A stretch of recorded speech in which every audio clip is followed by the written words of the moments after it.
Wild with Matt Becker, John Norris, and Greg Shaley.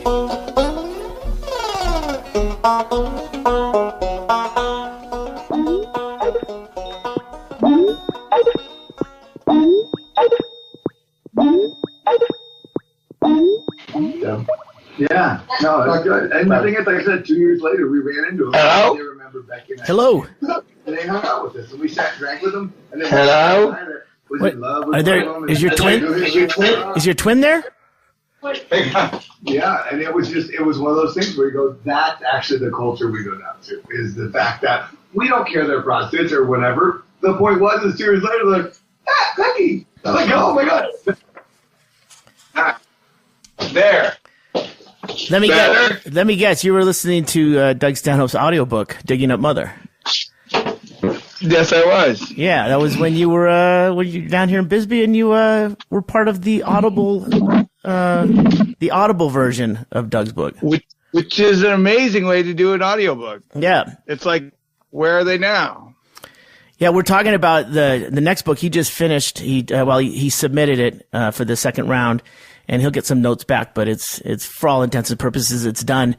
And now he didn't just start. He's been thinking about the audiobook and how he's going to attack this one for a long time now. Based on that first one where he had people like yourself, people that were in the book, come in, sit down, and podcast style talk about their part in the book or their part in that period of time of knowing Doug. So, and this one's different. I want to put a tour around it. I found a packet of stuff that was all in one place that was amazing. And it has in it, remember the monkey yells in the bag? The what? When Doug puts his bag on the Sansa airline. Oh, yeah. But it starts screaming like a real monkey. Uh-huh. And the guy he just rolls his eyes and moves the bag over like he's not going to look in it and see if there's a real monkey. I found the tag for that. I found G-Force Jesus, the packaging for that, because you can't ever find it anywhere now. Uh-huh. I found the original Sansa flight where we thought we were going to die going to Tamarindo. Oh, yeah. I've been on that flight separately. And I found the Pilsen. Yeah. I found that. No, this was a really bad one. This was, that's what I was laughing about, was they're going, oh no, we talked about like, oh, they're all bad. No, this was really bad. Sure. This was like, we kept going out to the ocean out of gas. And we're like, okay, well, see, because that's the thing is the other ones, oh, it's bad, it's windy. This was, we're going into the ocean. There is no, safety thing. Not like we're going to crash land. We're going to drown. It's funny because it's like in the old days, barnstormers and guys who just kind of bought a plane and figured it out. They would have to find their way around sometimes by getting low enough to see the road. But if you're looking for a gas station out in the Pacific Ocean, I don't know, man. I just think it's going to happen. It had no happy ending, really, because the farther we went out, the other thing is we were laughing because the farther we went out, the more we go, we're pretty good swimmers, but we're beyond that point now. It turns out you could be a horrible swimmer and still have the same chances. Once you crash land one of those small 2-engine prop planes into the... one engine. You dump that into the drink. It's not going to matter whether you swim or not. No, that was it. You're just pretty much the wreckage is the only way they find you. Like, hope your bags float. Oh, there'll be a stain on the surface. I can guarantee that. Yeah, pee stain. So you found all this stuff. You're going through a bunch of stuff. You're doing a little house cleaning. Yep, flipping it. And but then I found the label, the label from the Pilsen bottle with Mary Riley on it, who was one of the original Juggies. Oh, okay. Yeah. That was pretty funny. We just met one of the Juggies back about a year ago at where were we? We were in old part of Vegas, downtown Vegas, and she brought one of the bottles, a bottle of Juggy beer. They had that, huh? Yeah. Well, there's a label. Yeah, that's it. Remember, that's just soak it up. Great. Cool. So how's your life? What's new? It's good. Doug and Bingo went on vacation, and that kind of created a small little staycation for us. So been trying to take advantage of that. We went out to Patagonia. It's about hour and 45 from Bisbee. Little tiny little place. They have the sputterings of trying to be an artist community, but unfortunately, Is that the one that won? Patagonia? Which one won the USA contest this time? Oh, I don't know. I got links on that, but I'm content. Yeah, with, it was with the one win. But Bisbee took second. I think Patagonia won. Well, it hasn't changed much of Patagonia. There are more closed "Lost Our Lease" signs on the art galleries than they are open. But I mean, size how big is the town? It's a town. It's a small town. It's got really just one main drag that is a highway, similar to Bisbee. But this is, one side is businesses and homes, and the other side is businesses and homes. It's not like the highway runs adjacent to Tombstone Canyon in Bisbee. It's separated by the hill. But there, it's slower out there. It's beautiful, and there's a bunch of birding. So we've been trying to do more birding stuff. And Patagonia is it, man. And next time you come out here, we should definitely head out there because it's June now, so it's a little hot for the tourists to be flocking. But there's still plenty to do. It's just weird hours, like "Yay, we're closed" is the sign, or I'm here. Service, ring the bell. Yeah, I'll get up. Yeah, so the honor box for the dozen eggs. Yeah, but it's a nice little town, quiet, and I mean there's a tourist there's definitely a tourist component to it. But I'd never been out there, and it's right off the I believe the 92 coming from Sierra Vista going up to the 10. So it's basically on the way. And another place I found out, because I know you're going to be out here soon, is the Karchner Caverns.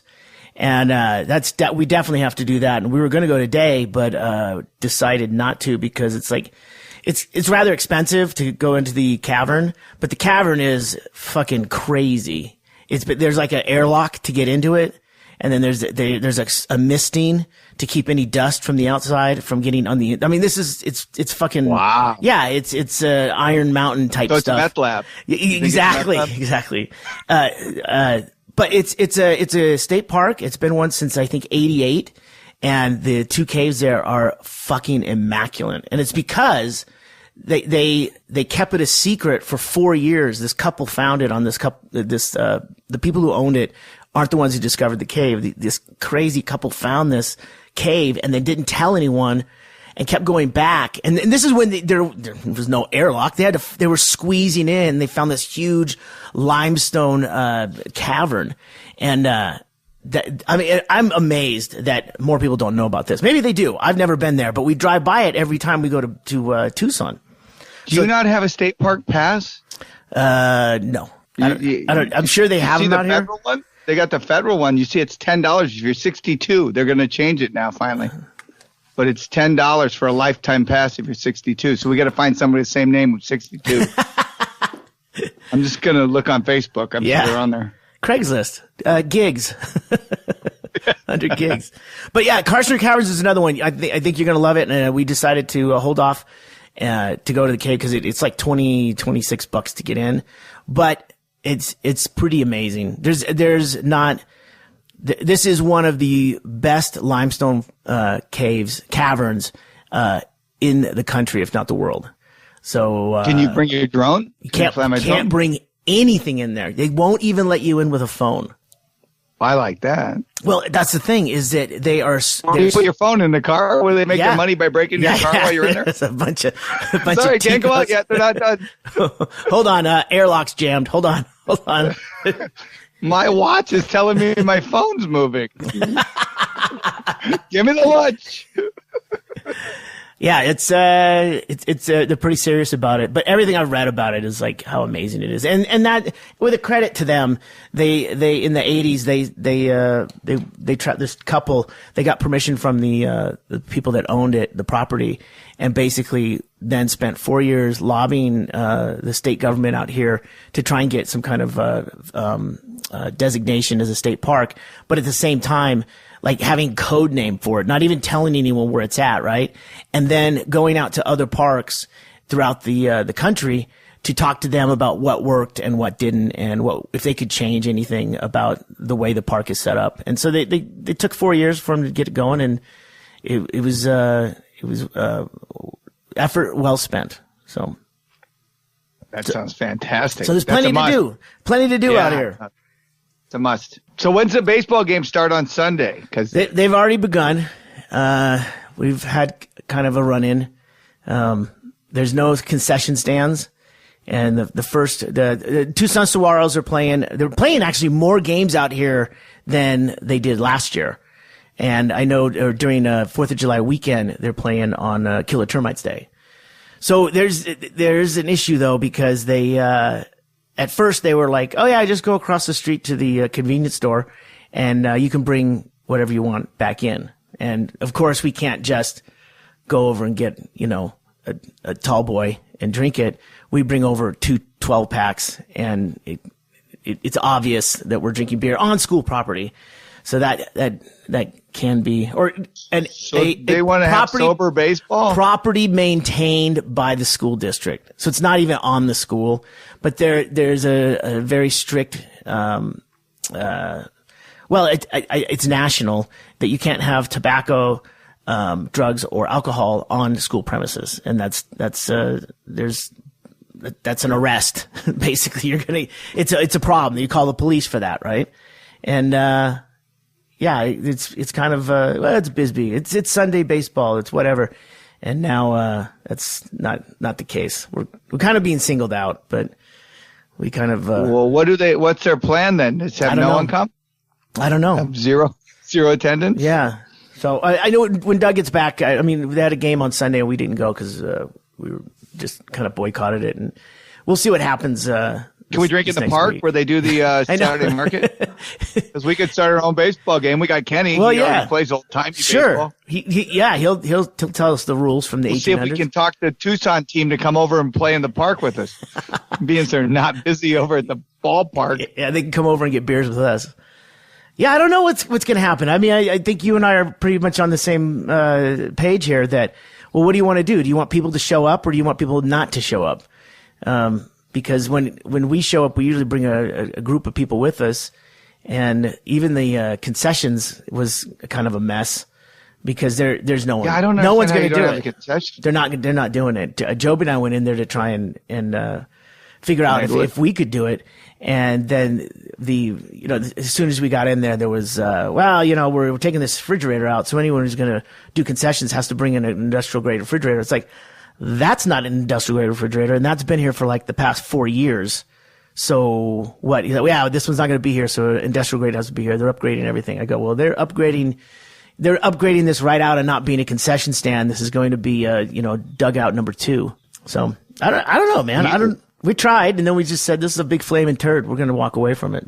Yeah. I always told you that my interest is eventually wait till the school board collapses and then buy the ballpark. Well, the thing is the school board, I don't think they have any interest in it being operated and used the way it is because they've got their own fish to fry. I mean, they do baseball, they have football out there, and they have a couple other small events, but they use that area as they do commencement out there instead of in the field at the high school. All right, so I'll lease it to them. For $1. They can do all the things they're currently doing, and we'll run a baseball team while they're done. I agree. But I mean, I will. I like the idea, but especially with the concession stand that's now open till 2 a.m. Last call. Yeah. 4 days. Where the outside, cut out. Yeah. You lift it like a speakeasy. You're like, hey, want a beer? Yeah, there's a ton of potential, but I mean, maybe you're right. We just have to wait long enough for it to at least someone else with maybe some vision or some I don't know. I guess vision's good to create some kind of money revenue, some revenue stream. Near future, we're going to have to run for city council. We'll get on the council, and then we'll start changing things. We'll go, we're going to have to cut your funding. You're going to have to come up with the other money somehow. And we'll go, you could always sell the ball field. Yep. It's a great ball field. They put in a brand new scoreboard, and they tore the other one down. And then they didn't show the Saguaros, who are they're scheduled to play there all summer, didn't show them how to turn on or operate the scoreboard. So basically, we're sitting at a ball game, and there's no scoreboard, and the announcers. I think this is where, in a town this size, this is where you start saying, this is starting to sound like it's owned by communists. Yeah. You have against baseball. Yeah. Or at least letting us know what the score is. And then we'll bring Cuban team in. Boom. Yeah. So baseball's up and running, and the Tucson Saguaros, they're part of the Pecos League. If you go to the pecosleague.com, you can check out their schedule for the season. And like I said, I believe they're playing on the 3rd, July 3rd. I have a Saguaro jersey already. Yeah, they are selling those. They do have a merch booth. Yeah. Mm-hmm. Yeah. So it's gonna be a blast. We're very, very excited. We're coming down to kick the nails and do the rest, and then perfect. Yeah, go to pecosleague.com and check out Tucson Saguaros. The games on Sunday are treated as home games in Bisbee for the Saguaros. All right. Hey, have you heard from John? I didn't hear from him today. No. I waited till the last minute before I contacted him to see if he could make the podcast. Mm-hmm. Yeah, I haven't heard from him. He's back from Vegas, though, right? I think so. Yeah, I think he was supposed to be back before the weekend. I mean, it's not like he's missing work. But... Yeah. Yeah. Who would know? Yeah. If he didn't make it back. So what do you got going on up there? So we are. It's one of those summers, and you'll know this. It's like 50-some degrees today, but it was Saturday was really sunny, and then Sunday was kind of crappy. Monday it rained, and then today it's kind of overcast. Tomorrow it's supposed to be overcast, then a really nice day, then maybe rain, then maybe overcast, then maybe rain. It's like it's very hard to plan anything. Yeah, kind of up in the air. Yeah, it's easy though, because it's, you got to plan around mowing the yard. We got a huge yard. So I'm like, I got to figure out when to mow. Cause then I tell Becky, it's wet out. You can't mow when it's wet. Now it's really long. I go, we can't hay bale when it's wet either.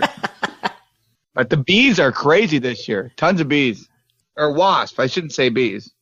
We have a similar issue out here because of the garden. We've got an area that's very, we've got a bunch of hummingbird feeders out, but now the bees are taking over, and they can't even get to it because there's like a bee guard on the little fake flower that the hummingbird dips his beak in.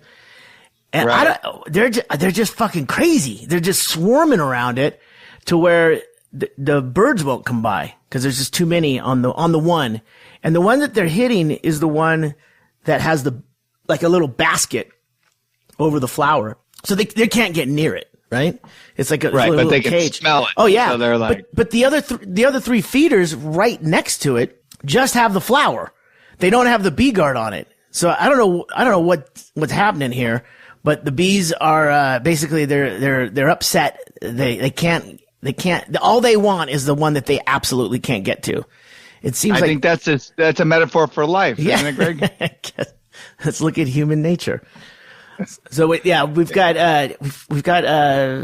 it's getting a little muggy right now. They're telling me that it's going to be an early monsoon season. So that's my next goal is to hook up the 55-gallon drum rain catch barrel. So that's on the. I've never done that. I don't know. There's all sorts of issues with that. You catch it off the roof? Yeah. Is it legal? Because some states it's illegal to catch rainwater. What? Yeah, no. California stuff, yeah. No, it's all part of the city, like for the aquifer and stuff. You aren't allowed to retain any water. So, hold on a second. Isn't that funny? You get cited. A fucking 55-gallon drum that then lets you not use the water from the city wells? Nope, you don't own it. City owns it. The city owns the water out of the sky. Yeah, because people go to court over it and then they lose, and they're like, "Well, you weren't supposed to be catching the rainwater because and they go, but it's a drought, and if I catch my own water, then you can't charge me for watering when keeping my grass green." And then they go, "Well, you can't catch the rainwater either." So, but when your house burns down, it's because it was too dry. Who owns the air? Yeah, well, remember, you don't own, well, that's the thing. You don't own the air above your house. You don't own, what was the other thing you don't own? Oh, any mineral rights Mineral or rights, anything. yeah. Yeah, and gas. It's so funny when those gas companies come in. They go, well, you don't own the gas under it, but we want to drill in your yard for natural gas out in these big rural areas. And they're like, no, not doing it on my property. So the neighbor goes, I'll do it. They go, $1 million. You go, perfect. Sorry about your drinking water. But the neighbor does it because you're holding it out. It's like, I won't do it. I go, oh, good. Your neighbor did. Yeah, all they have to do is drill sideways, right? Now we're just going to put arsenic in the ground. And I mean, it's obvious they're destroying the water system. Yeah. I mean, it doesn't take a genius to figure out those earthquakes that are man-made down throughout the entire country. That's the aquifer collapsing. Yeah. That's what purifies water. Yeah, No, you don't understand. I go, yeah, I do. I get it. You're trying to sell us water. We're getting dangerously and they're close doing it right in front of us. We're getting dangerously close to political talk. No, it's not political now because it's survival talk. I mean, we'll be sitting in a goddamn fucking bunker going, yeah, we should talk more politics. Yeah. Hey, Kathy Griffith, how's that working out for you? Yeah. Wow. It's so funny. I mean, I'm sorry, but I just, it's like with the Hillary thing. I never liked Hillary that much, and it was hard to go, yeah, what a ripoff. I didn't like her, but you pick your battles. But then with Kathy Griffith, she comes out and does a whiny thing. He's trying to ruin my career. I go, I don't understand. This is my deal. You can't claim you're being bullied when you held up a cut off head. We're talking about D-list celebrity gossip / comedian Kathy Griffin, and I think the problem is she doesn't have anyone in her own stable that would say, whoa, where'd that head come from? Whoa. You know what I mean? No one to go, hey, pull it back a minute. Let's talk offline for a second and go, because it's clear that the photographer pushed for that. No, I don't. Because that's what he or she does. Is it they go for something that's outrageous and they get her. Ann Leibovitz is putting me in milk. But if it's someone should have said something in her group, and it's kind of it's ironic. It seems like that's the problem with I can't say. With one of our leaders right now is that everyone's afraid to say something because he fucking blows up and then there's no coming back. All of a sudden you're standing out on the street with a banker's box and no job.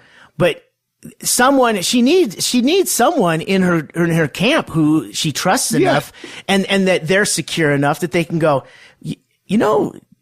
if you say something about the president and like hurting the president, that's like a felony. Like they take note of everything that's said that they can. And I don't blame them. I mean, just because he's not civil doesn't mean you don't have to be. Yes, exactly. And it's ironic. I mean, your argument was, I want to do anything I want because I'm a comedian. It goes, he's literally doing that now with the presidency. It's amazing. Yeah. No one's ever thought of it. Remember, Doug's whole thing was, I'm just going to quit. No call, no show if I'm president. No call, no show. Like, yeah, it was fucking brilliant. We joked about it, but this could really happen. He could just go, you know what? I'm done with this. I don't care. Yeah, you stop paying rent on a house that you're living in. It takes the marshal at least a couple of months to at least serve you, and it's probably a good 4 months until you absolutely have to be kicked out of a house you don't own that you stopped paying rent on. I mean, you could do a no call, no show at the presidency, which is kind of what he's doing. I mean, he basically sits like a teenage girl on Twitter and is watching TV obsessively, stations he doesn't like or stations he likes, probably the ones he doesn't like more, just to see what they're saying. And the Twitter thing is he's amazing, very disconnected. He's very disconnected with what's really happening. He's just out there. He's like drunk trolling almost. I know, and he doesn't drink, and that's the part that makes it so bizarre. Yeah. Because the late night tweets, when it's just like, you can't talk to a world leader through Twitter. He's like, hey, Australia, go fuck yourself. That wouldn't work for Norm Macdonald. But yeah, it's very interesting that we've just evolved into this weird, almost worse than idiocracy. We're now in this gray area where everybody goes, can you believe what he's doing? You go, what's he going to do next? I did see Idiocracy was on the on cable. It was like they'd already gotten to the Gatorade watering the fields with Gatorade part. So it was in a little ways, and that's such a good movie. That's such a fucking good movie. I know. I quote it all the time when I'm like in a bank line and the teller can't count. What's the line? Oh, electrolytes. So wait a minute. What you're saying is that you want us to put water on the crops? Yes. Water? Like out the toilet? Well, I mean, it doesn't have to be out of the toilet, but yeah, that's the idea. But Brondo's got what plants crave. It's got electrolytes. Plants like electrolytes. Electrolytes. Good. But yeah, I just, we've got a whole system now that's just broken. Retail's going under. What are you going to do now? Yeah, you used to be the snotty girl at the Gap. What are you going to do now? Well, I saw a headline yesterday that teenagers aren't working like they used to, summer jobs and, having a job after you turn, 15 or 16. And I thought, well, yeah, because you can get a guy who's 25 who's going to show up every day and doesn't have math homework. I'm surprised that that's only becoming, that's a headline now. You remember in the turn of the century, we had 14-year-olds working in coal mines. Now you're like 27 before you really focus on, I guess I got to do something. You're out there going, I kind of, it's almost like the millennials, they talk about like when George Costanza was looking for a new job. Yeah. Well, I do like baseball. Maybe it's a good job with the Yankees. I like to talk. I like to talk about baseball. Yeah, you're good at that. Just spitball. I like to talk on the phone and get orders wrong on pizza toppings. Mm-hmm. Oh, yeah, you're good at that. You constantly mess up your own food orders. So, maybe you could, fast foods in your future. Oh, can't do it. It's like every girl ever tells you, oh, my friends, I'm so important because all my friends, they share their problems with me. I go, I'm a good listener. And I go, no, you're a sucker. It's like, you ever notice you can't get a word in edgewise with these people? You're a doormat and you think that's a marketable ability. That's not a marketable trait. You cheated on Kevin? Did you tell anyone? Well, just Sarah. Oh, I told her about it too. She doesn't tell anybody. She can't get a word in.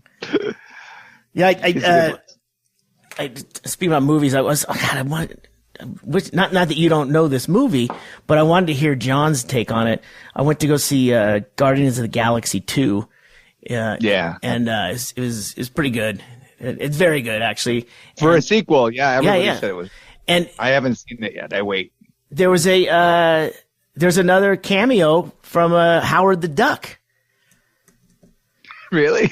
And I'm like, because Tracy's like, no, that's Howard the Duck. And I'm like, was that fucking movie from the 80s? And she's like, yeah, he was in Guardians 1. And I'm like, I guess I remember, but I mean, that movie itself was so hyped. It was going to be such a big thing. It came out, I went back and looked at it. It came out in 86. It was a total flop. But like the Howard the Duck in 86 was this movie that had this person in a suit with a bunch of, puppetry for the eyes and the mouth and stuff like that. But it was this crazy, it was a comic book movie back in 86 about Howard the Duck, which was a Marvel comic back from the 70s. And I wanted to get John's take on it, the millennial take on if anyone even knows about that. Yeah, see, because I remember the movie being a huge bomb. Huge. The budget was $32 million and it grossed $16 million US.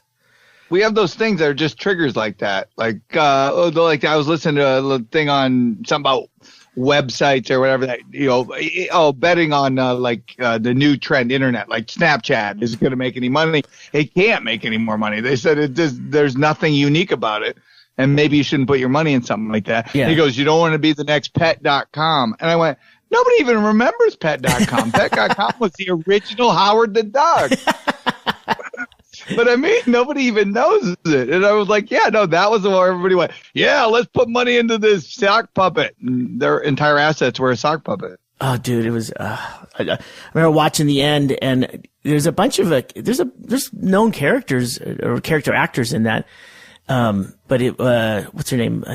Leah Thompson. Leah Thompson is the romantic figure with a duck, and then there's the principal, Ed Rooney from Ferris Bueller. Yeah, he's kind of turns into and child porn. Yeah, yeah.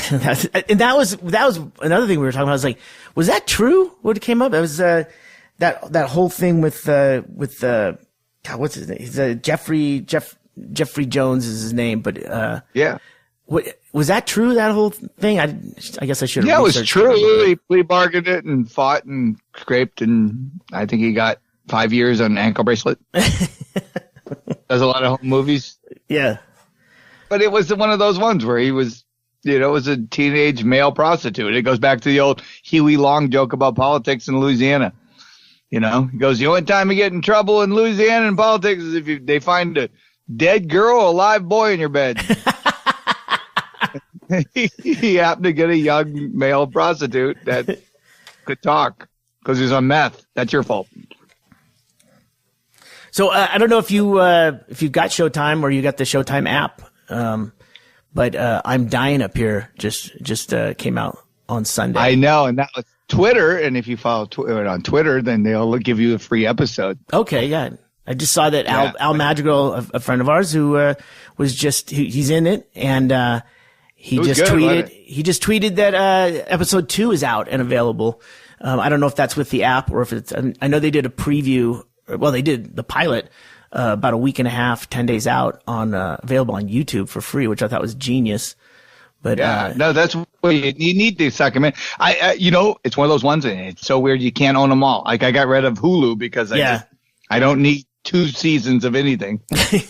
And, it's for people who cut their cable, I assume, but I got it and I went, I am paying more than I should for something I never watch. Yeah. So I got rid of it.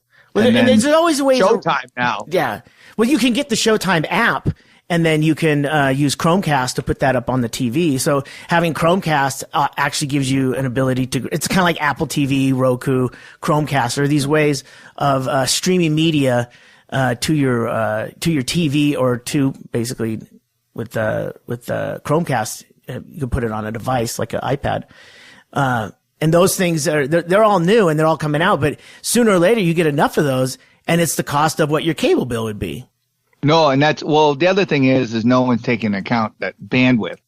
What they want everybody to do is cut your cable bill, go to strictly streaming, and then they're going to raise streaming to a lot higher than your cable bill ever was, and you'll have no choice. Or it's going to be that thing where it's just close enough to where you go, well, would there be more options that I would take advantage of on cable? Or do I stick with the streaming? Because right now it's a difference of about $2. But they do that with everything. I mean, they find that break point and they push it just a little bit, and that's called business. That's called capitalism. Well, yeah, somebody just came out with the one that the Internet by Light, which they've had around, but they said they perfected it. Are you talking about fiber optics? No, light optic. It's a beam of light that actually carries the information. Well, that's what it goes as fast as that's what light. fiber optics does. Well, fiber optic does it through a beam. This does it through a light ray. Okay. So it doesn't need any optic, which the optic slows it down, just like it would if it was syrup on a window. Speed of light, though, example. Dude. But no, it's speed of light. So it shoots it straight in. And they had one, I originally saw it, where they were going to send Wi-Fi like that through a light bulb in your house. You could send it through the light bulb, and you'd have Wi-Fi all over your house through the light. And you know who started that was McLeod out of Iowa. He ran a little tiny phone company, and then he perfected it. They were going to shoot data through lights through the windows of your offices. Then they're worried about security because they could pick it up on the way in. All right, I've not heard this. I'm gonna have to look at this, Becker. And I'm not gonna fact check because basically we just don't do that around here. Yeah, no, but I mean it's a fact because I read it. But yeah, it's there's so many new. That's what I said. The world's getting more clunky, and yet it's getting more technical. And they keep telling us robots are going to take all our jobs, and then yet there's 94 million people without jobs. Yeah. I think they already took them. I don't know what to tell you. Yeah, that is interesting. heard, it's interesting. I got it. Is since January 20th and this president administration, I've realized that there are a lot of people who really know what the fuck is going on in America that are on these TV shows. There's a lot of really smart people out there. We just don't have any of them working in the White House right now, or at least they're not the ones in front of the camera. These are basically ventriloquist acts. And it is interesting in that some of these people are very optimistic, saying, "No, this is good. We get what we wanted as a leader." And it will take many years for some of these things to even happen. Other times, they will be able to change these back as soon as the next administration comes in. But look what's happening. It's a complete clusterfuck. But this is how the market corrects itself. This is almost worse than the old way they did it, where they gave us like celebrities, we'll say like the Kardashians, and but they shoved them down your throat. They were like on nightly news. The Kardashians opened a restaurant today, and there was an incident where someone dropped a champagne bottle, and that was 15 minutes of the nightly news. You're like, what the fuck? Any word about the 6 people dead in Cambodia? And they go, no, nothing on that. But now we've dumb it down where they're actually this is real. But like the Paris Accord. So the Paris Accord, he pulls out, right? None of it takes place. I mean, none of it really mattered. Did you read all the loopholes? Yeah. John, we weren't even joining for 5 years. He's if he doesn't get reelected, it's not even going to affect him. John Oliver has a great rant on that on last week's show. I think he's on Showtime or HBO. HBO.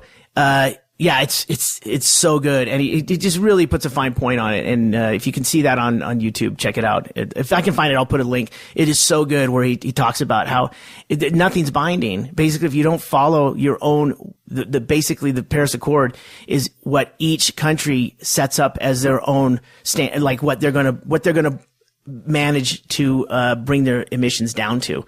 They do it. You self-police it, and you come up with the goal.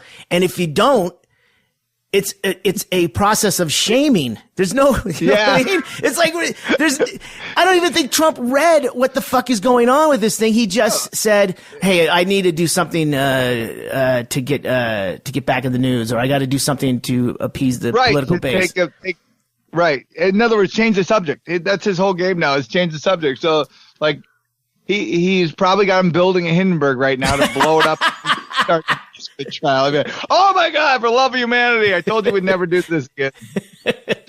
But, it's really weird. And I don't get it. And the Supreme Court, they've been completely quiet on everything. I don't see them. Normally they're starting to feed you Supreme Court rulings and stuff.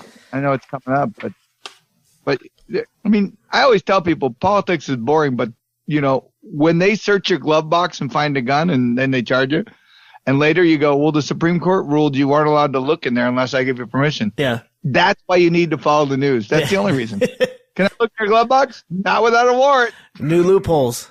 All right, go on, but don't come back here. You got it. All right, let me hit the political bell so we can switch. Okay, yeah.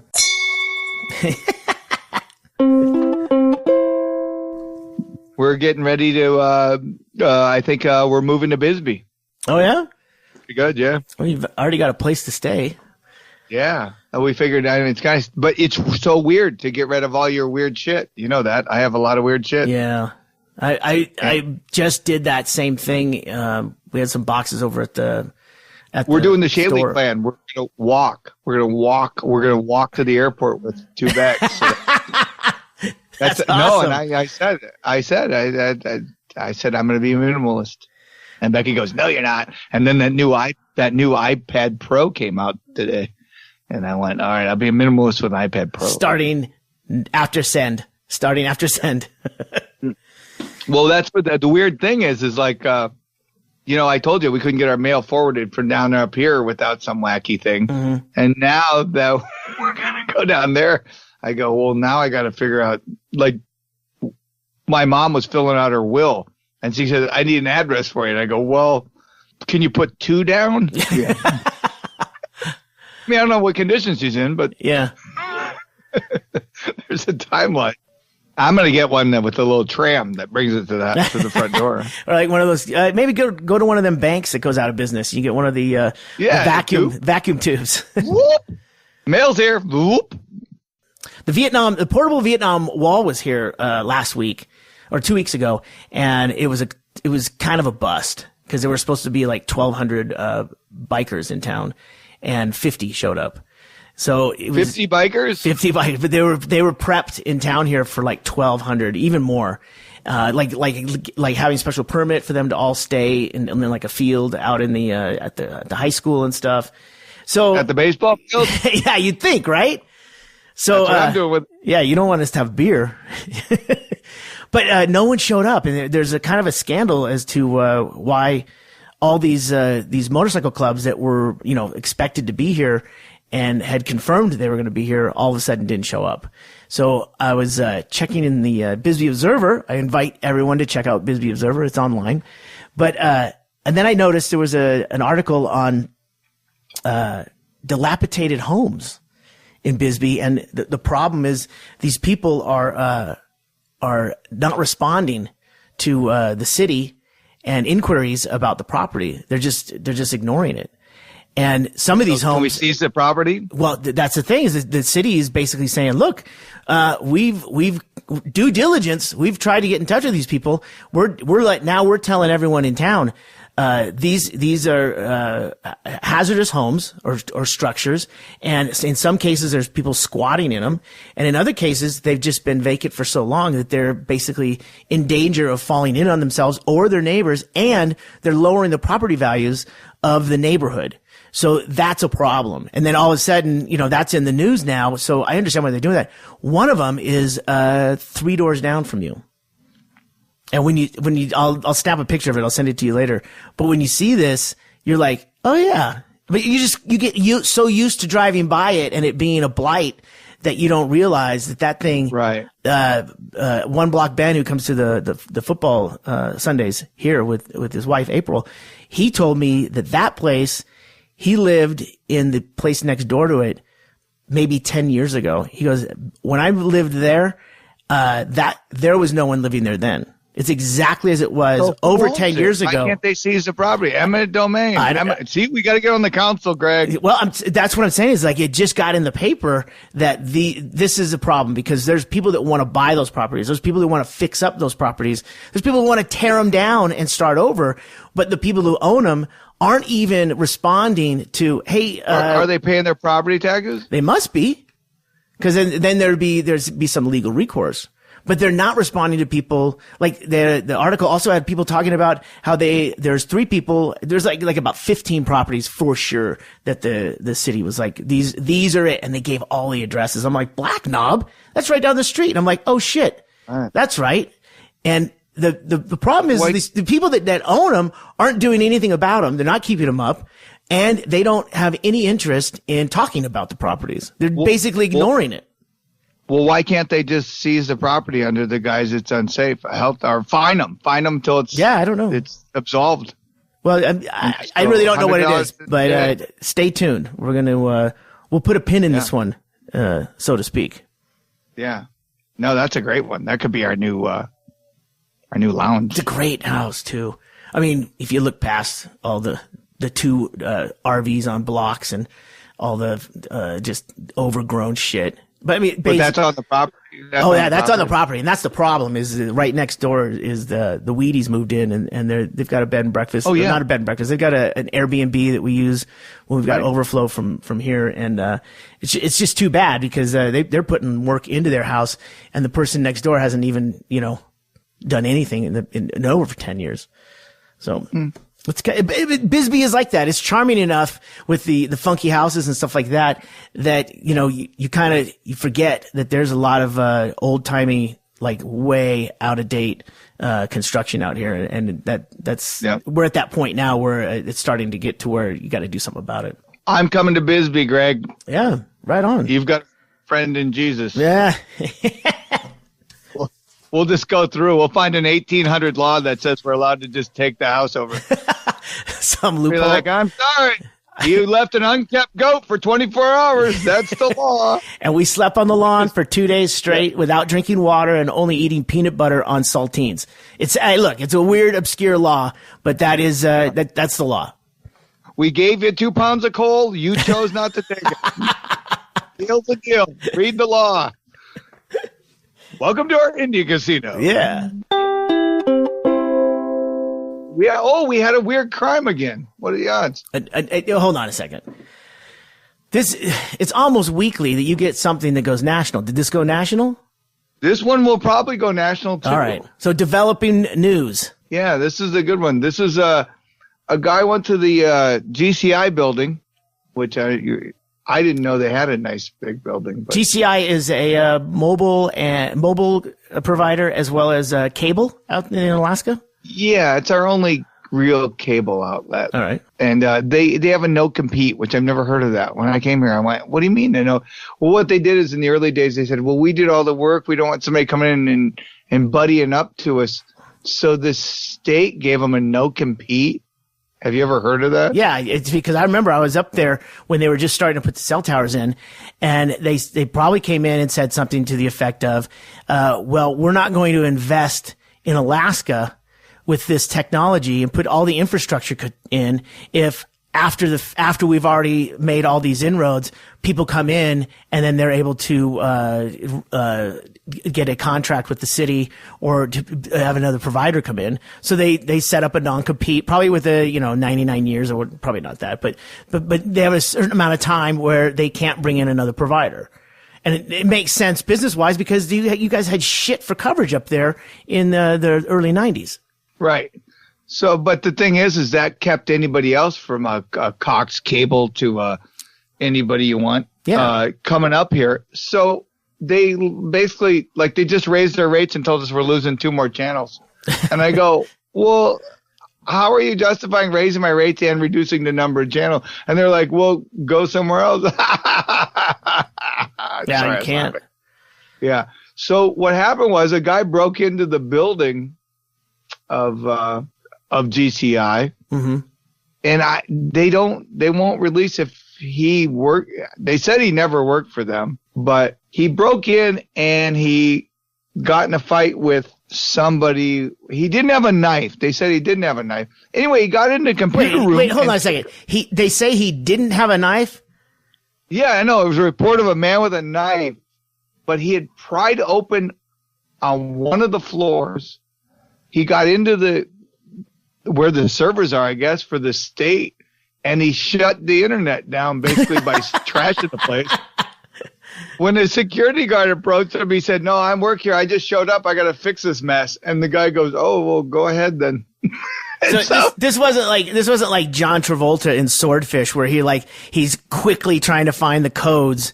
He basically just started thrashing around until all the lights went out. The security guard would have noticed the door had been pried open with a crowbar, but he didn't notice that part. But anyway, the guy took out, I guess it took out 911 for that. But the Anchorage still had 911. But he could have actually taken out 911, which would have been funny because you couldn't have called 911 to report that he was doing it. Maybe the non-emergency number would pick up.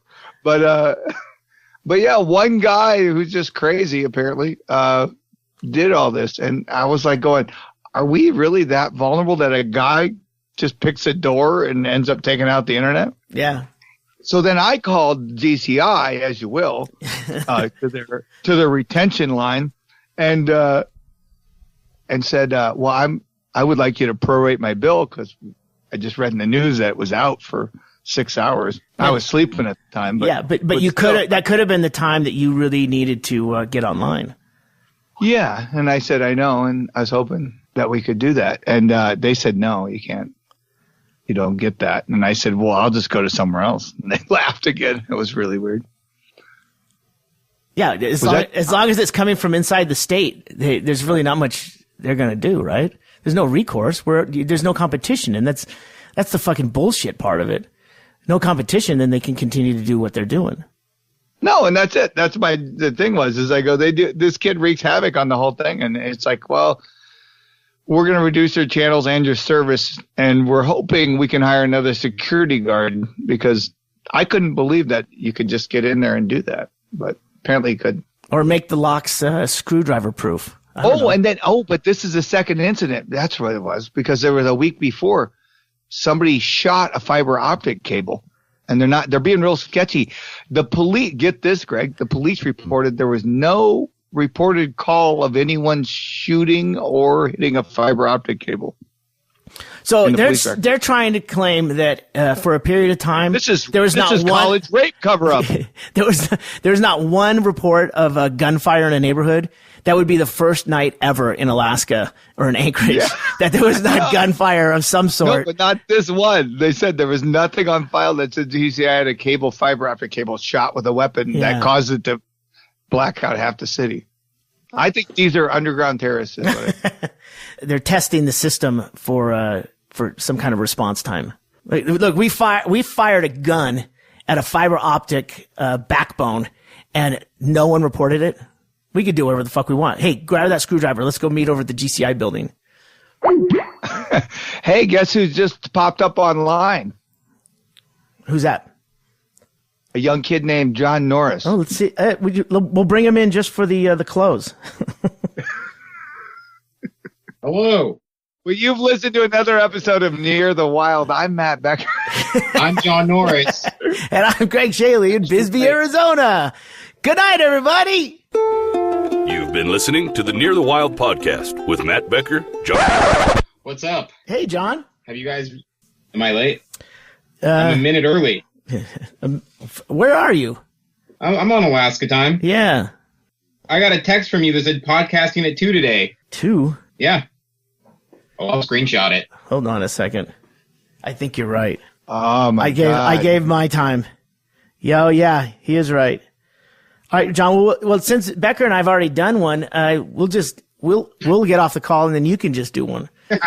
Great. We'll see how close we get with the outline for today's show that I sent you. Perfect. Yeah. I mean, we planned these shows out so carefully. I don't see how it could go wrong.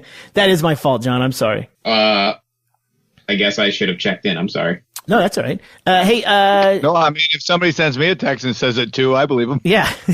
I did say 2, but I was thinking that's very factual. That is. It's actually that's my time. I'm actually in Pacific Coast time right now in Bisbee. So, John, how was Vegas? Vegas was great. It was super fun. So we flew down to Long Beach via JetBlue. Yes. Which I have to say, JetBlue usually really great. On the way back, they were kind of stressed out. Our flight was late. All the crew was stressed out. I was trying to pay my tab in the bar, and this JetBlue, like the guy at the gate, like ran into the airport bar in Long Beach and was like yelling my name and telling the restaurant to get me out of there. It was very stressful. Other than that, so hold on, you stressed out the crew? Well, the flight was already late. It was going to be like an hour later than we were supposed to take off. So I was just drinking in the bar. We were having some pre-flights, and we were like the last ones to get on the plane, so they were looking for us. And Stephanie went to the gate and told them, "Oh, he was just paying the tab. He's going to be here in a second." And the guy like ran down and was like yelling at our very nice server named Gloria to get there. And I felt bad for her. And it was just a very stressful situation. So did they clap when you got on the plane like you were heroes? No, I don't think they do that anymore. No. I think everyone's just mad all the time. Mm-hmm. I think everyone's getting gun shy to do anything, so to speak. Yeah, just especially on a plane. Head down. Yeah, John, you got to remember the tricks. When you get on the plane last, you always go, security held up my prosthetic leg again. You can fight for this country, but you can't get through security. Stolen valor. The plane should be more like the Karchner Cavern tour. No phones. No phones. No phones. No. That would quiet down the news reports of bad behavior on planes. How was the crowd though? Was it because it's a very cheap airline? Yeah, it's packed. Every flight is just about packed, and I think we somehow ended up being like the last people on the flight for every single plane we had to get on. Probably because we like airport cars. So this is a chronic issue with you. Yeah, and it works perfectly 70% of the time, because somebody like steals your seats, and then you're like, oh, well, I guess we'll just sit in these emergency rows that have more room. Bulkhead and emergency, those are that's not an upgrade, dude. And I'm sure other airlines now they charge extra for the emergency row because there's more room, which seems shitty to have to pay more for the responsibility of saving your fellow passengers. Please. There's no binding agreement that you're not going to be the first one to dive out that window and get the fuck out of there. I'd get out and I'd put the emergency door back. Yeah. There's only enough food in here for a week for one person in the life raft. You're thinking ahead. I like it when you're the last one on the plane, you bring food from somewhere. Oh. You bring a whole pizza on. You're like, sorry about the wait, people. Well, they do the personal pizzas. It was security. So it's easy for them to do that. I saw a gal get in. First of all, she's sitting in the window seat, so she's like tucked away back there, and she comes in with a styrofoam clamshell container, not one that holds a burger, but one with like the 3 compartments that looks like a Swanson dinner tray. It's got the, She has gone to in the concourse. She picked up a like Panda Express or something. So now she's on a plane that 3 hours was the flight, and she basically just took this clamshell of food and then stuck it at her feet under the seat in front of her. Right? I'm glad. I'd hate to think that she would think she could put it in the fucking overhead bin, right? Or the cupboard. Where was she flying to that she had to bring Panda Express that she couldn't get? Well, this is the thing. Yeah, we certainly weren't. She was going to land in another airport that probably has a Panda Express. Well, number 2, John, you always say when they tell you can't put your Panda Express in the overhead, I have a medical condition. They can't. This is my service chow mein. I have to bring it with me. It's comfort food. I usually have a red vest that I put on the container, but I forgot it. So she tucked that away, and then now I'm obsessed. I can't fucking take my eyes off of this fucking container thinking, you motherfucker, if you don't eat one bite of that goddamn food. And I swear she picked that up right before they announced the descent into our destination. She only started eating the food when it became completely cold. And at least she grabbed the food and took a couple bites of it, because I'm thinking, what would be the point of getting a hot meal to go, a full thing, a main dish and 2 sides? What would be the point of that? And then just sticking it under your feet, unless you're delivering some like Krispy Kreme somewhere. I mean, this was just Panda Express. It's nothing. Maybe she has some sort of superstition where like you have to bring Chinese food on the flight, and then you have to take 2 bites of orange chicken before you land. Oh, okay. Did you ever think, Greg, maybe she just has diabetes and cold feet? It was her foot warmer, Greg. It's a foot warmer. Shit. Well, she ate her foot warmer. Cold. Towards the end, yeah. Oh, that has to be it. So other than that, yeah, so then we drove. We spent a couple days in LA hanging out with my family, and then we rented a Dodge Charger, and then we muscle carred our way through the desert, through the Mojave to Vegas, and it was super fun. And since we were there like the week, we had booked the downtown Grand, but since we were there on like the Wednesday after Memorial Day, all the hotels were having these crazy deals. So we spent a couple nights at Caesar's Palace for like an incredibly cheap deal for like a suite room. And it was 50 cents. Yeah. It was like we hung out by the pool. It was packed the whole time. It was really shitty getting seats at the pool. Found a war medal in the shower. Yeah, but it looks cool. It looks cool, and it's a nice hotel. But then we went back to the downtown Grand for the last day, and it was way nicer. So everybody just needs to stay. Shitty people need to stay on the Strip, but all the cool people need to stay in downtown Vegas, because that's where the good hotels are. Sure. And the pool was laid back, and it was a lot smaller, but it was easy to find seats, and the bar staff was all really nice. One deck blackjack. Yep. it was a good time. Was it unbearably hot at the pool, or did they have misters, or what was going on there? Because it had to be in the 110s, right? It was like 104, I think was the hottest day it was, which is still unbearable. Yeah. But it wasn't bad. The pool was actually really warm. So we would kind of spend 20 minutes on the chairs and then spend the rest of the time just drinking in the pool. And it was the downtown Grand has like a small pool that only goes to like 4 feet. And so there's plenty of room on like the edge to hang out. And there are misters. Oh, so you didn't have to wear your floaties if it was only 4 feet, John. Nope. Perfect. Yeah. My chin was barely above the water, Yeah. but Look, Stephanie, I'm on my tippy toes. Whee! The last time I was in Vegas with Tracy, we were driving the RV back with Hennigan, who had just been to Burning Man last year. And we stayed for 2 nights. God, where was it? It was down on the Strip. It was exactly that, like the horrible, woo, Vegas, what happens in Vegas stays, that whole fucking nightmare. Yeah.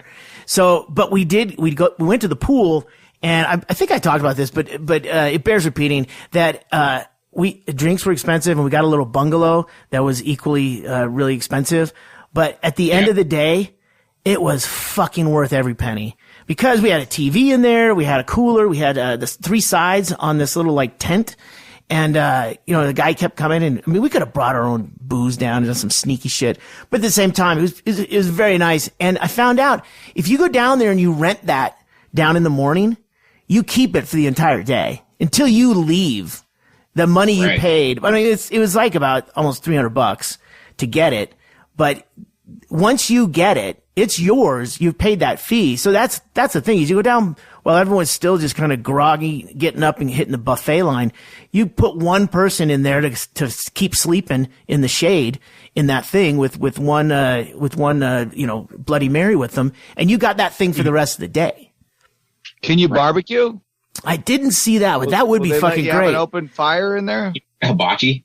But I mean, I run a small business, oil change, hair cutting. I'd rather put maybe a microwave in there. I don't know if I'd want an open pit at 104 degrees. Ah, burritos. Yeah. See, there you go. Yeah, it's expensive to hang out on the Strip. The Strip is it's a fun experience, but it's, man, just like price wise, the drinks are like at least $3 more expensive than downtown. Like in places like Caesar's Palace now, any pool seats that are like around, like close to the pool are like $15 each now. Yeah. Isn't that crazy? I mean, they're like, okay, I get it, but you don't really have me. There's another casino next door. Yeah. But I mean, being on the Strip, it's all about being seen and having. I want to show up to people from Ohio. Because that's what nobody understands. They go, these are all you. They're you. They're the odd duck out going, I want to go have bottle service with a bunch of people from Kentucky. Yeah.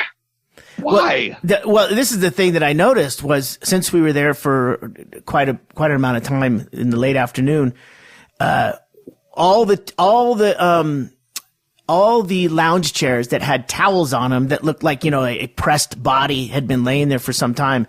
I watched like all around us. There was towels everywhere and no one ever sat. Rarely anyone came back to sit. So what happens is these people come down early, they snag a lounger, they lay out by the pool for an hour or two, and then they leave, but they leave their towel there, maybe thinking, I'll leave it here in case I come back. But as I'm looking around, I'm like, God damn it, everything's taken. So then we get the bungalow. And then I notice, like near the end of the day, sun's starting to drop, then the crew comes around and starts grabbing all of these, which is basically just funneled any kind of interest in staying by the pool into a bungalow or standing on the hot cement. And I thought it's brilliant. Why would they go by and grab all these towels? We'll just make a lot more towels so everyone has a towel, but we're not grabbing the ones off the chairs or the loungers because people are basically going to go by and not take that spot, which that's what you do now. You move that towel, put yours down, and if someone comes back, you go, oh, I'm sorry. And then you go find another one. Yeah. Because you look around and there's like 200 pool chairs that are all reserved. Yeah. And there's 3 people in the pool, and you're like, I don't think they're coming back. Can you bring floaties? Are you allowed to bring floaties? I don't know what you're allowed to bring because I know they got everything for sale. I'd bring one of those inflatable couches and just blow it up and sit on that. Like, yeah, look at me. I'm right next to the towel festival. Oh, they got one of those where there's an inflatable palm tree that comes up next to the couch. You're set. You got a little shade. You just have to keep moving it as the sun tracks across the sky. It's inflatable. Who cares? Actually, fill it full of beer and just open it. By the time it's deflated, you're drunk. Hey, you can't bring that couch in here. Hey, hold on. This is my Camelback. What are you talking couch? Yeah, driving to Vegas was pretty fun. I haven't done that since I was really young. It was you like go through Baker, and that's where it was like 110 degrees. Isn't that where they have the big thermometer? Yeah. Yeah. It's so hot, and it's just like one street that's like a Del Taco and a couple other drive-through restaurants. And what was the famous speed trap? There's a famous speed trap in there. From Baker to Vegas, or from Baker to Palm Springs? Yeah, to Vegas. Yeah, I mean, right in there. But it's the one where that's all the town does is gives out speeding tickets. And I figured you and a Charger, you'd get one. Yeah. I only saw one cop.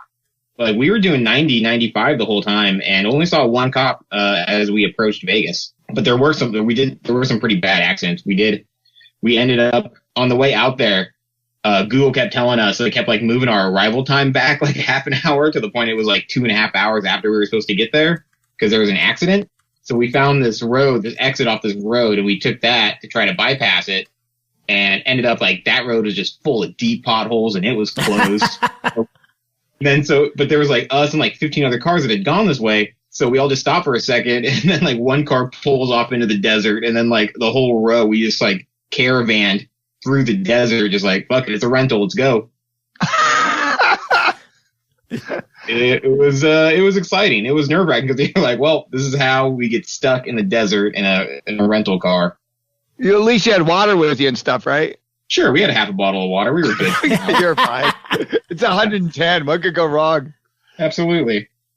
So that was a lot of fun. That's cool. But, they got GPS in those rental cars, so they're sitting there watching their laptop going, oh, fuck. Who round up the tow truck. Yeah. No, it was definitely a bunch of people in rental cars who were just like going through the desert now.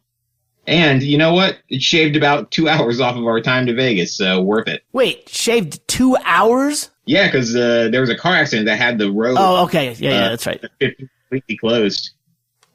And I guess, and there was on the way back, there's another one that wasn't as bad, but it was still, like, they still had to land, like, a medic helicopter, and those wrecks out there, like, close up the entire highway.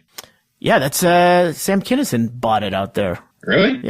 Yeah, he died outside of Needles, which is ironic. He avoided them towards the end.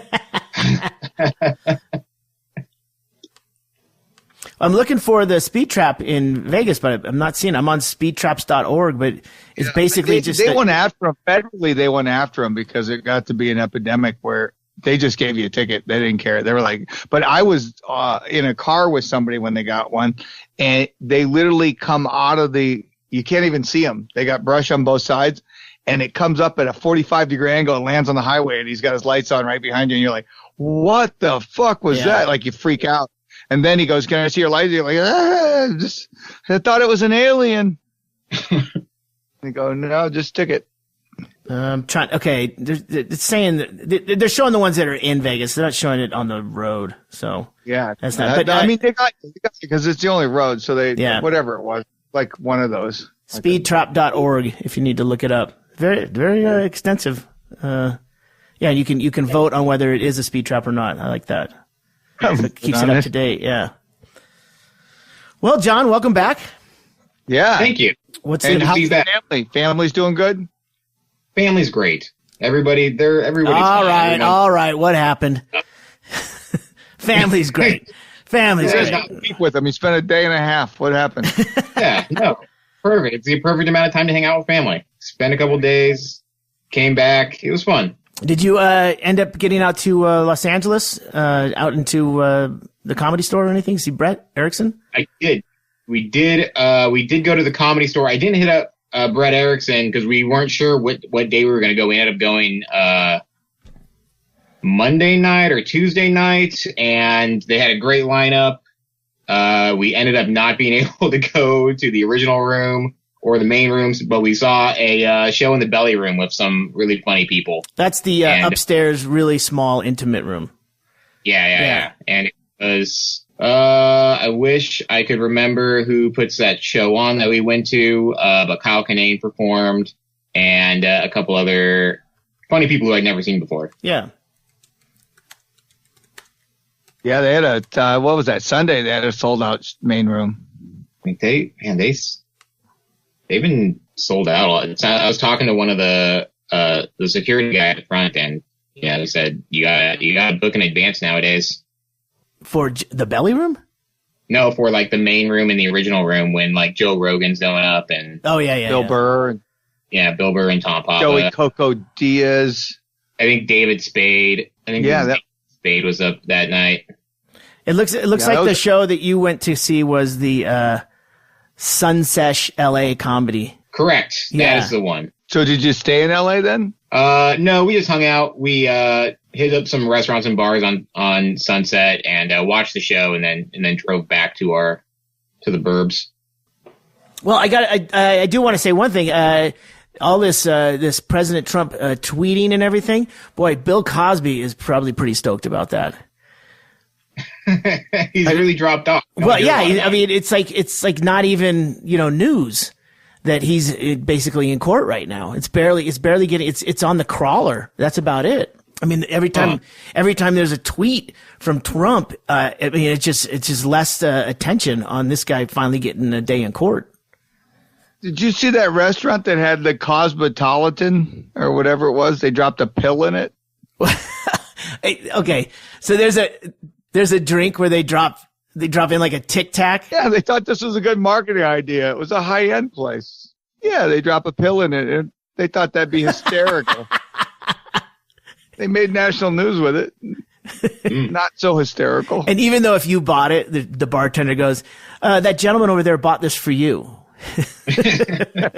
And you look and there's no one over at the end of the bar. I'm sorry. No, I might as well drink it. It's free. People walk. This is a bar that names drinks after serial rapists, right? It's less fun. It's. Can I get the Night Stalker margarita? I did not even know that the Cosby trial was happening, which is surprising because I have the Bill Cosby app on my phone, so I don't know why I didn't get a notification. There's an app? Oh, you don't have the Bill Cosby app? No. It's like the official Bill Cosby mobile app. It tells you about his upcoming tour dates. If you go to the Bill Cosby, if you go to his website, it just says far from finished, and he's got a real kind of menacing look on his face. He says he wants to go do comedy again as soon as this is all done. Kathy Griffin will open for him. When he miraculously gets his eyesight back. Wait, is he saying he's blind? Yeah. Oh wow. Remember when they did the perp walk, he had to have somebody like hold him. So. Oh, like, that's right. Yeah. Wow, he's like Justice. Let's hope. I hope he doesn't fall asleep during his trial.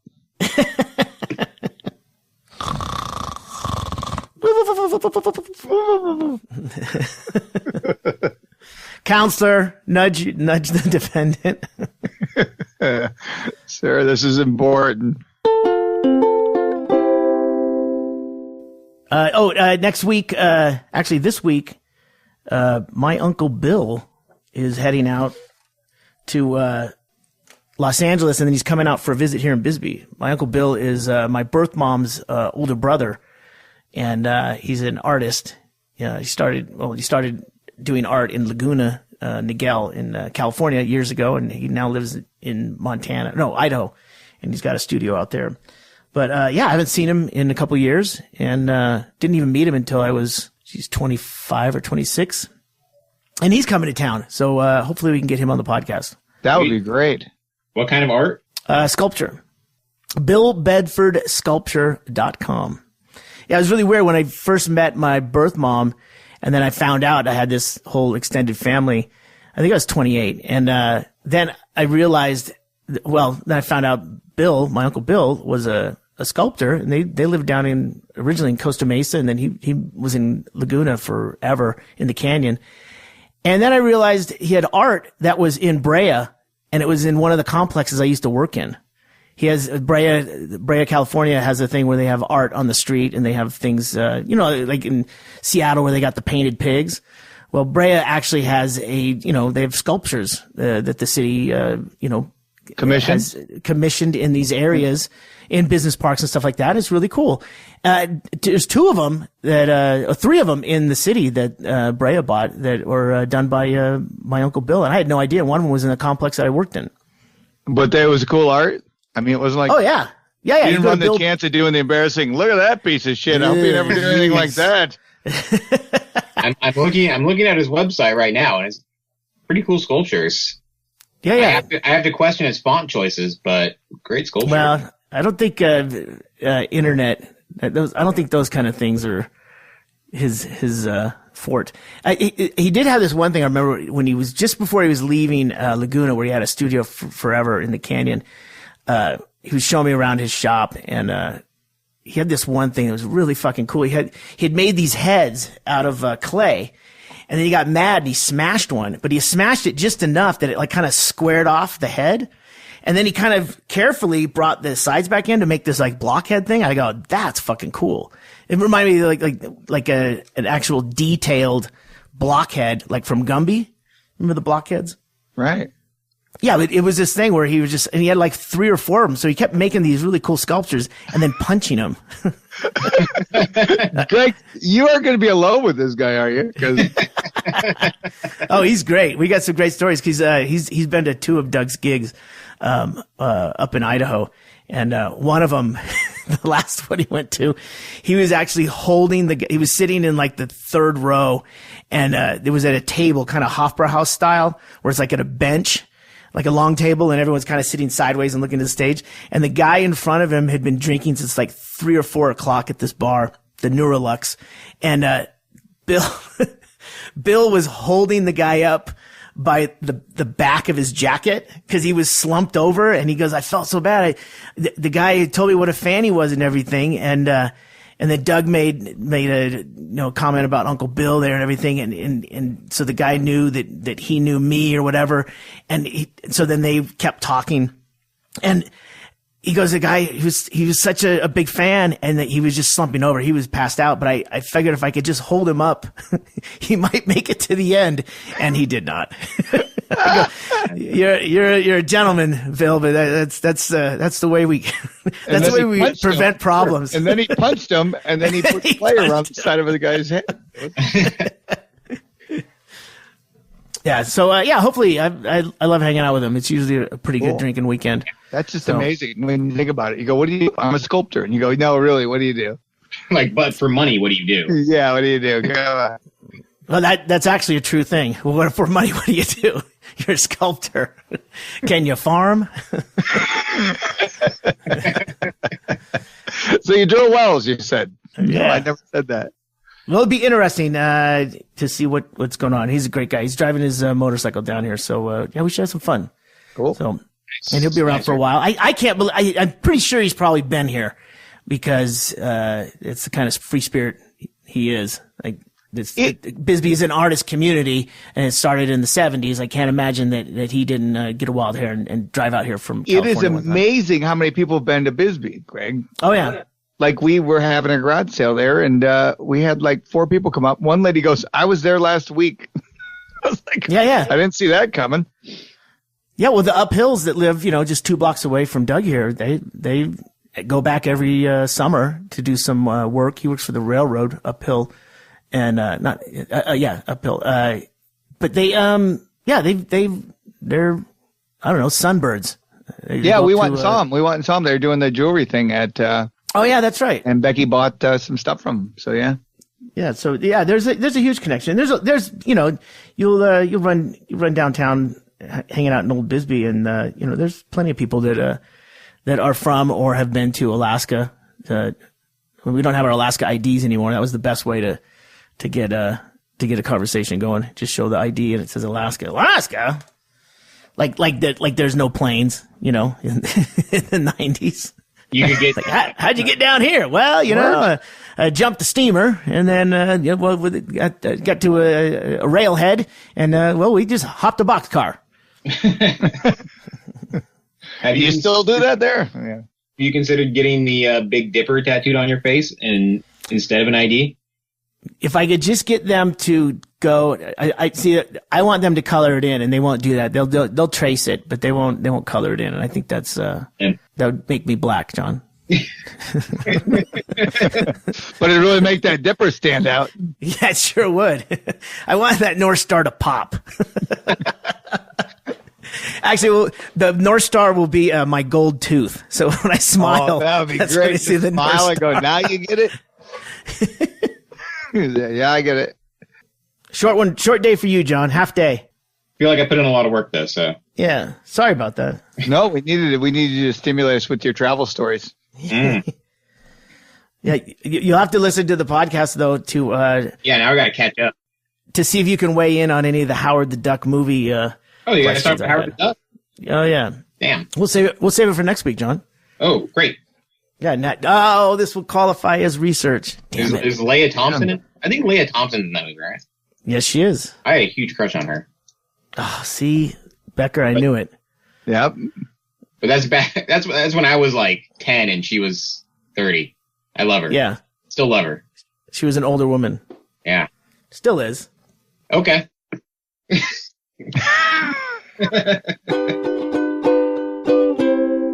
You've listened to another episode of Near the Wild. I'm Matt Becker, sitting on a bus in Anchorage, Alaska. I am John Norris, sitting in exactly 50-degree cooler weather than I was 2 days ago in Anchorage, Alaska. And I'm Greg Shaley in wonderful, muggy Bisbee, Arizona. I got nothing.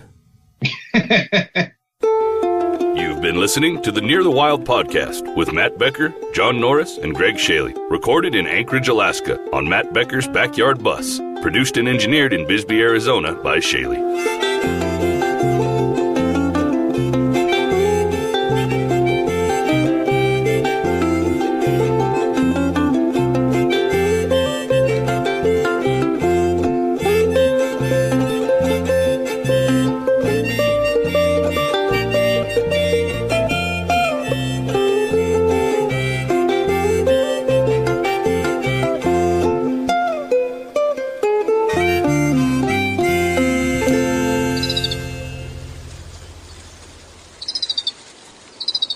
Yeah, just cold tequila is the greatest.